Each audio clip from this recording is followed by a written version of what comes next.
یہ دیکھنا ابھی یہ سارے برساتی مینڈک آ جائیں گے رمضان میں مسجدیں بھر جاتی. میرے بھائی وہ اللہ کے گھر میں آئے, میرے گھر میں نہیں آئے. فتوے لگا کر اسے میں نے مسجد سے نکال تو دیا, اس سے میں نے بدزن تو کر دیا, کل اللہ کی بارگاہ میں کیا جواب دوں گا؟ یہ بعض دفعہ نے یہ عجب, اترانا, خاص طور پر نیکی پر, یہ شیطان کا بڑا خطرناک ہتھیار ہوتا ہے. ایسا خطرناک ہتھیار ہوتا ہے کہ انسان نیکی کرتے ہوئے برباد ہو جاتا ہے. وہ ابھی رمضان ہے نا, مجھے کچھ سال پہلے یاد ہے کہ رمضان کا مہینہ آیا یا آنے والا تھا, ایک آدھ دن باقی تھا, تو مجھے ایک صاحب کہنے لگے ایک مسجد میں, یہ دیکھنا ابھی یہ سارے برساتی مینڈک آ جائیں گے رمضان میں. تو رمضان میں مسجدیں بھر جاتی ہیں. اب رمضان میں جب مسجدیں بھر جاتی ہیں, سارا خان نماز پڑھنے والے ہوتے ہیں, کہیں نہ کہیں سب کا کسی نہ کسی کے دل میں خیال آ جاتا ہے, یہ اب کیوں نکل کیا ہے, یہ سارا حال کہاں ہوتے ہیں.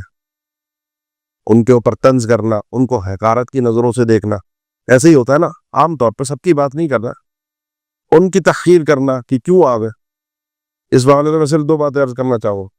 میرے بھائی وہ اللہ کے گھر میں آئے, میرے گھر میں نہیں آئے. میرے گھر میں نہیں آئے, وہ اللہ کے گھر میں آئے, بلانے پر آئے. آ گئے ہیں, آ تو گئے ہیں. اب میرا کام کیا ہے, ان پر فتویٰ لگا کر اور اپنے آپ کو بڑا اور برتر ظاہر کر کے, اپنی نیکی پر غرور اور گھمنڈ کر کے اپنے آپ کو برباد کر دوں, یا یہ آ گئے ان کو محبت سے اکرام کے ساتھ ان کا ہاتھ پکڑ کے بٹھاؤں. آپ دیکھیں نا, رمضان سے پہلے جو صفوں کی حالت ہوتی ہے مسجد میں, رمضان آتا ہے بڑھ جاتا ہے, لیکن عید کے بعد وہ کیفیت جو رمضان سے پہلے تھی اس میں فرق آ جاتا ہے, پھر بھی کچھ نہ کچھ نمازی بڑھ جاتے ہیں. اب میرا کام کیا ہے؟ میرا کام فتوے لگانا نہیں ہے.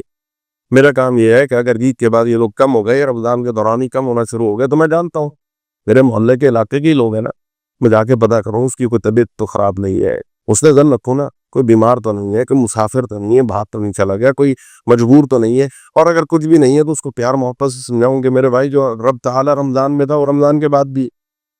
فتوے لگا کر اسے میں نے مسجد سے نکال تو دیا, اس سے میں نے بدزن تو کر دیا, کل اللہ کی بارگاہ میں کیا جواب دوں گا؟ اسی نے آپ کو ابن قیم رحمہ اللہ کا یہ جو فلسفہ ہے, یہ سمجھ میں آ جانا چاہیے کہ بعض دفعہ انسان کی نیکی اس کے لیے بری ثابت ہوتی ہے, اور بعض دفعہ انسان کا گناہ اس کے لیے بہتر ثابت ہوتا ہے. وہ گناہ جو انسان کو اللہ تعالیٰ کے قریب کر دے وہ بہتر ہے اس نیکی سے جو انسان نیکی کرنے کے بعد اللہ تعالیٰ سے دور ہو جائے.